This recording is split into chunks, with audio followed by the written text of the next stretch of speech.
Bienvenue sur ma chaîne, je vous retrouve avec grand plaisir pour vous faire le deuxième cours de maquillage pour, on va dire, les 15-16 jusqu'à 20, oui, 20 ans à peu près. Donc si ça vous intéresse, je vous laisse regarder la suite. Alors, pourquoi cette tranche d'âge? Tout simplement parce que vers 15-16 ans, c'est l'âge où on va commencer à vouloir camoufler un peu les imperfections que l'on peut avoir sur sa peau, que ce soit des rougeurs, quelques boutons ou beaucoup d'acné. Par contre, si vous avez beaucoup d'acné, je vous conseille de d'abord voir avec un ou une dermatologue qui pourra vous conseiller un traitement, vous donner de bonnes crèmes appliquées avant toute application d'un fond de teint, d'une crème teintée, d'une eau de teint ou bébé crème ou autre, c'est très important, et qui pourra peut-être vous conseiller un produit pour vous camoufler cette acné, un produit qui sera non comédogène, c'est-à-dire qui ne vous provoquera pas plus de boutons et qui sera vraiment bien adapté. Sinon, si vous avez pas d'autres soucis, déjà, pour choisir la couleur de votre fond de teint, bébé crème ou autre, surtout, ne testez pas sur le dessus de la main. Là, vous ferez fausse route, vous vous tromperez, ça n'ira pas, tout simplement parce que la peau de votre main n'est pas de la même teinte que votre visage. Pour tester la teinte de votre produit et trouver le bon produit, il faut tester ici. Tout simplement parce que c'est raccord entre la peau de votre cou et la peau de votre visage, et comme ça vous n'aurez pas de démarcation et vous êtes sûr de trouver la bonne teinte adaptée à votre visage. Ça, voilà, c'est comme ça que l'on choisit la teinte de son produit pour le teint.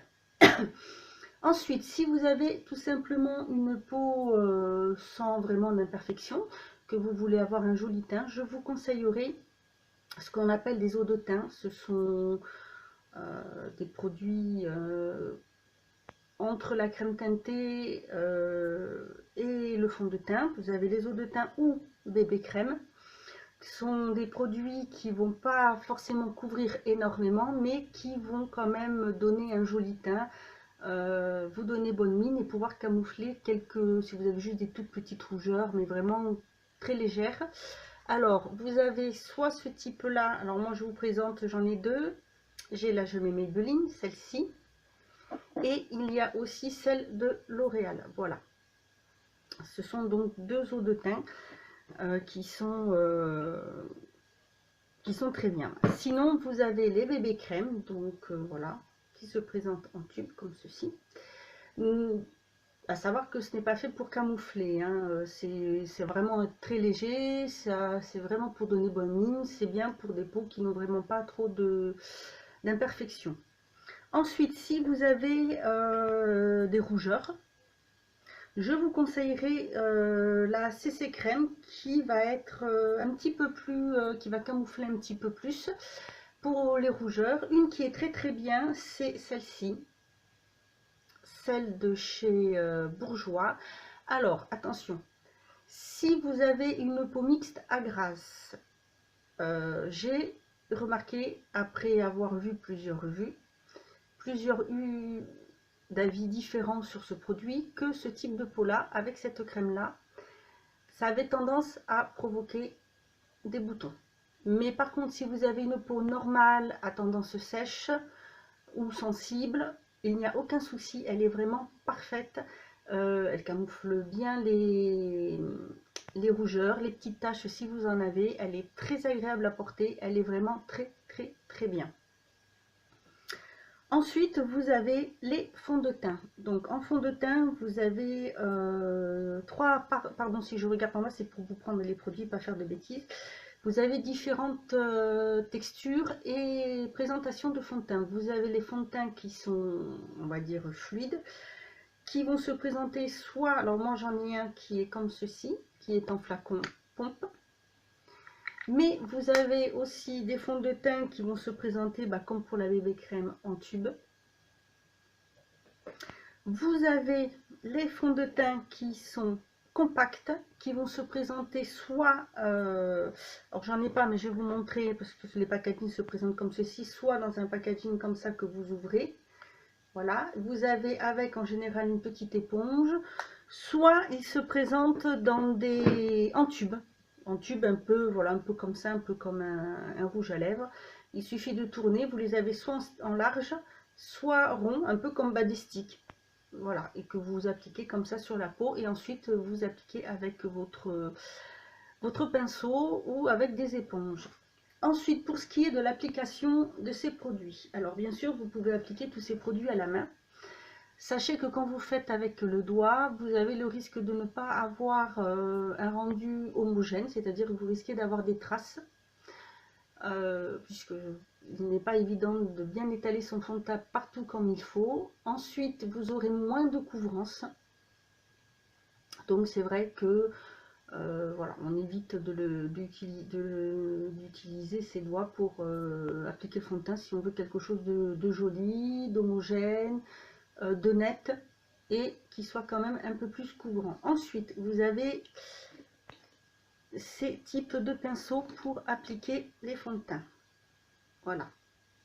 Donc celui-ci est très bien pour tout ce qui va être, par exemple, fond de teint en pompe. Vous mettez la pompe sur une pompe ou deux selon comment et votre fond de teint sur ce pinceau-là.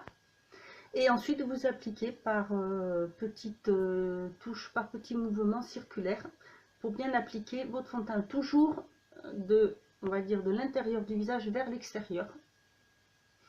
Ensuite, sinon vous pouvez l'appliquer aussi en mettant quelques touches comme ceci et ensuite l'étaler avec ce pinceau là, toujours pareil dans ce sens là.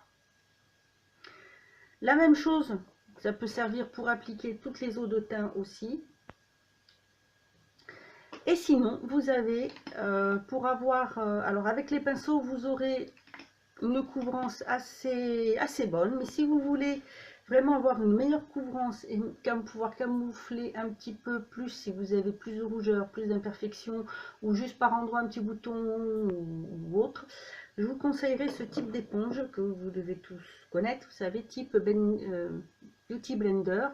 Donc voilà, moi j'ai celle-ci qui vient de chez la boutique DM. Donc vous pouvez la trouver sur internet, celle-ci sur le site Ship & Cosmetics. Je sais qu'elle y était, ou qu'elle y était, je sais pas si elle y est toujours. Mais enfin bon, je vous mettrai le lien en barre d'infos si jamais ça peut vous intéresser. Ou vous avez ces types là aussi, voilà, c'est le même style d'éponge. Et c'est très très bien, il vous suffit de mettre la matière et ensuite en tapotant. Le fait de tapoter, la matière va mieux se déposer et ça va vous permettre de mieux camoufler et d'avoir un rendu plus net et d'avoir une meilleure couvrance. Après, il faut savoir adapter le fond de teint par rapport à son type de peau, parce que c'est vrai que si on a une peau grasse qui a tendance à briller, il est un peu mieux d'utiliser des fonds de teint et de les appliquer avec cette éponge. Ça va permettre de comment dire, matifier un peu mieux votre teint. Voilà, c'est-à-dire à camoufler et à éviter trop de rougeur, ce qui est très bien. Ensuite, la poudre. Donc il faut poudrer son visage. Donc là c'est pareil, vous avez des poudres, soit des poudres compactes qui se présentent alors dans des pots comme pour le fond de teint compact, dans des pots comme ceci, où vous allez avoir en général une petite houppette pour l'appliquer. Donc elle se présente voilà comme ceci. Donc je vous montre ce que j'ai qui me reste. Sinon vous allez avoir ce que l'on appelle des poudres libres, donc qui vont se présenter dans des pots comme ceci, voilà, voyez. Et le mieux, si vous voulez être sûr de ne pas avoir de soucis avec la teinte, vous n'avez qu'à choisir une poudre qu'on va appeler, ça se trouve surtout en poudre libre, les poudres translucides, c'est-à-dire les poudres qui vont être transparentes et qui vont pouvoir comme ça s'adapter à votre type de peau. Et vous n'avez aucun souci. Ensuite, pour les peaux qui ont tendance à être grasses et qui ont besoin d'être matifiées, vous avez des poudres qui sont très bien, qui sont des poudres blanches. et qui sont vraiment super. Notamment, il y en a une, alors je vous donne parce que c'est un petit prix et que je sais qu'il est très efficace, parce que j'ai vu beaucoup de revues dessus et que j'ai ma belle-sœur qui l'a testé et qui l'a trouvé vraiment très très bien. C'est celle de chez Essence. Donc si vous avez un Auchan, vous pouvez la trouver chez les dans des Auchan. Si vous êtes proche de l'Espagne, vous pouvez les trouver dans des magasins là-bas. Sinon, je vous mettrai également le lien en barre d'infos où vous pouvez trouver cette poudre et qui va être vraiment très bien. Ensuite, vous pouvez donc appliquer, les poudres libres vont s'appliquer avec, en général, un gros pinceau comme ceci. Donc soit vous prenez de la matière, vous tapotez un peu, vous posez comme ça. Soit vous prenez un peu de matière, mais alors là, il faut mettre la tête un peu en arrière, tapoter directement sur le visage et ensuite appliquer comme ceci. Cette méthode-là, c'est une méthode que moi j'avais apprise quand j'ai passé mon CAP d'esthétique. Ce pinceau, vous pouvez aussi l'utiliser pour les poudres compactes, ou sinon, vous avez ça, la houppette, ou même l'éponge Beauty Blender, parce qu'il y a des personnes qui utilisent cette éponge surtout pour poudrer en dessous des yeux. Mais sinon, c'est pas mal, vous prenez et quand vous posez en tapotant, ça va également mieux appliquer la matière. Voilà pour ce qui est du teint. Ensuite, pour tout ce qui va être maquillage des yeux, en fait, ça va être un peu comme pour ma première vidéo, quand vous commencez vraiment à vous maquiller, j'ai dit pour les 12, 15, 16 ans. C'est la même chose, le tout est de bien estomper. Ensuite, bien sûr, vous pouvez faire, si vous préférez, pour certaines personnes, ça suffit que du mascara, ça leur allonge les yeux, et du crayon. Ensuite, vous pouvez commencer à mettre de l'eyeliner. Alors, à savoir que j'entends beaucoup parler d'eyeliner. Et on me montre des crayons. Les eyeliners, tout ce qui va se présenter comme ça, en crayon qu'il faut tailler, ce ne sont pas des eyeliners, ce sont des crayons pour les yeux. Les eyeliners, ce sont des produits qui vont être soit en pinceau, comme ceci, qui vont être comme un stylo.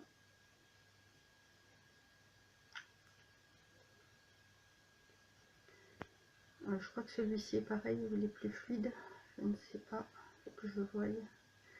Soit comme celui-ci, qui va être plus léger et plus souple à travailler. Soit ce sont des pots avec un gel et vous allez avoir un pinceau biseauté pour l'appliquer, ou alors vous les avez qui se présentent, on appelle ça en cake, c'est-à-dire que ça ressemble, ça se présente sous forme de fard, comme des fards à paupières. Il suffit d'humidifier le fard et d'avoir un pinceau eyeliner, voilà, pour faire son produit. Ou vous les avez en pot liquide comme des pots à encre. Voilà, ça ce sont des eyeliners. Le reste ce sont des crayons. Voilà la différence. Donc voilà, ensuite pour appliquer son eyeliner, c'est vrai que c'est toujours un peu difficile. Vous avez aussi les eyeliners qui se présentent en feutre, voilà, comme ceci. Après, tout ça dépend de votre préférence, de la façon dont vous voulez appliquer, ce que vous préférez, voilà. Alors, pour appliquer l'eyeliner, je vais vous prendre, je vais vous montrer avec celui-ci, qui est un marron. C'est tout simple. Alors normalement, vous voyez souvent qu'on fait le trait plus épais là et plus fin là. Donc normalement pour le faire, mais là il faut vraiment bien réussir et avoir l'habitude. Il suffit de commencer par là. Quand vous appuyez, vous avez le trait qui va être plus épais et plus vous allez vers l'intérieur, plus il va être fin. Sinon, moi ce que je conseille, c'est tout d'abord de fermer un œil. Alors, je vais faire celui-ci. Déjà de prendre un repère, le trait dessous de votre œil. Vous fermez ensuite votre œil, vous remontez comme ceci. Voyez, pour que ça vous fasse la virgule. Et ensuite, voilà, je prends appui ici avec mon doigt sur ma pommette. Je ferme mon œil et voilà, je laisse glisser doucement. Et pour l'intérieur,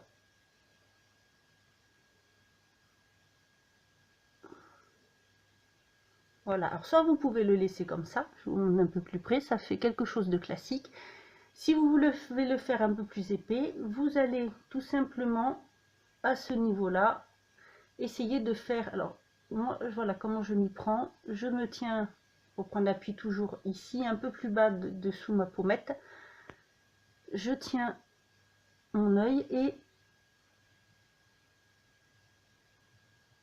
je fais pour faire comme si j'allais faire un triangle pour essayer d'épaissir un petit peu mon trait.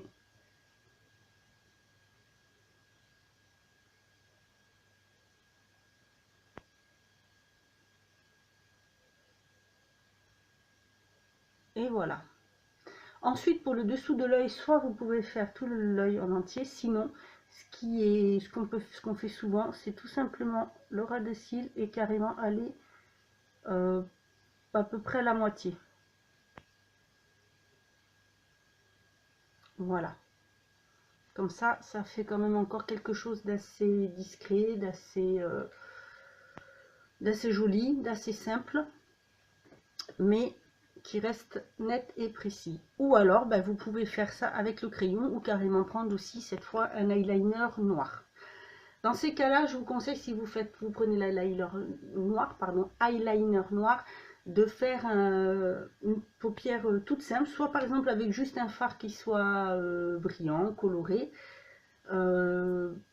léger. Et là, je vous conseillerais, si vous voulez, vous pouvez commencer à prendre à vous illuminer un peu l'intérieur du regard. Donc avec l'highlighter, il vous suffit de prendre un petit pinceau plat, ou alors un petit pinceau comme ceci qui est boule. Vous prenez un peu de produit et vous mettez dans le coin interne de l'œil, comme ceci.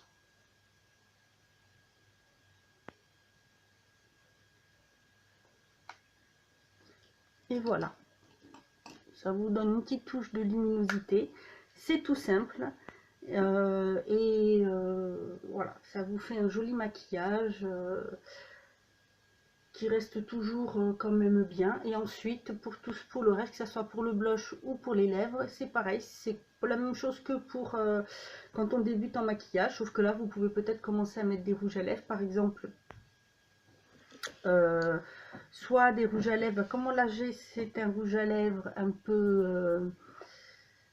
c'est un lip gloss, donc moi c'est celui-ci qui est légèrement mat. Celui-ci c'est un lip lava de la marque I Love Makeup. Ça se présente en tube comme ceci, un peu dans le même style que les Melted de chez Too Faced.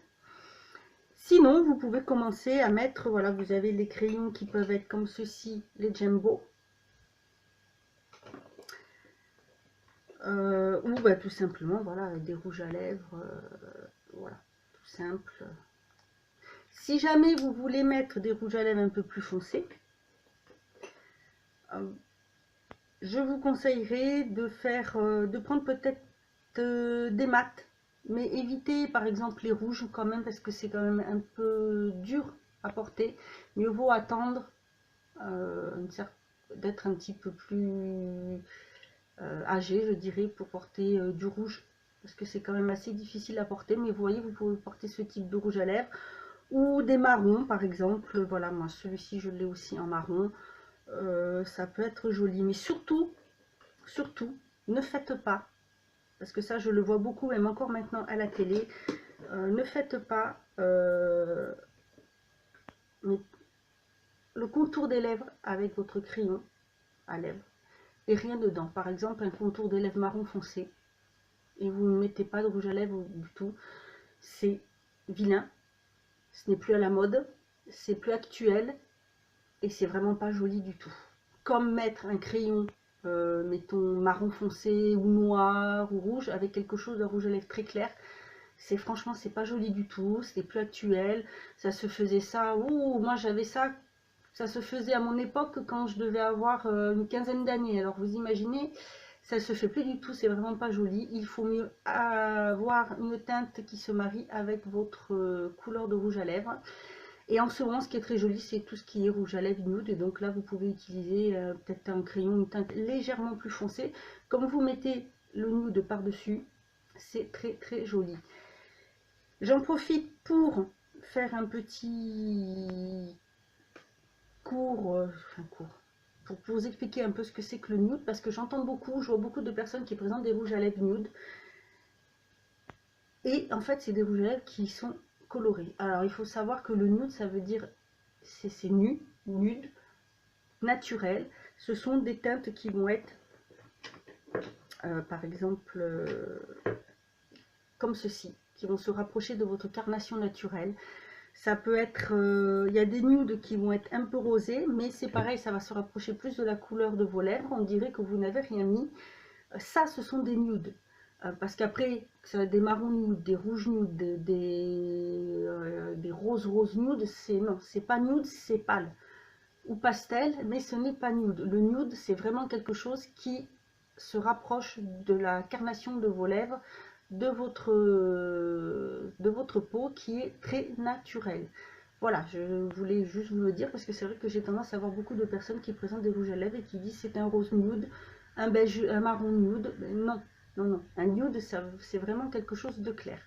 Donc voilà pour ce deuxième numéro, en fait un peu court de maquillage. J'espère que ça vous a intéressé, que ça vous aura plu, que ça vous aura aidé. Si vous avez des questions, n'hésitez pas à me les mettre en commentaire. Moi, je vous mettrai les liens des boutiques pour les éponges, comme je vous ai dit, et pour la poudre dont je vous ai parlé. Et ensuite, eh bien, je passerai à une autre catégorie qui sera à partir de l'âge de 20 ans jusqu'à, on va dire,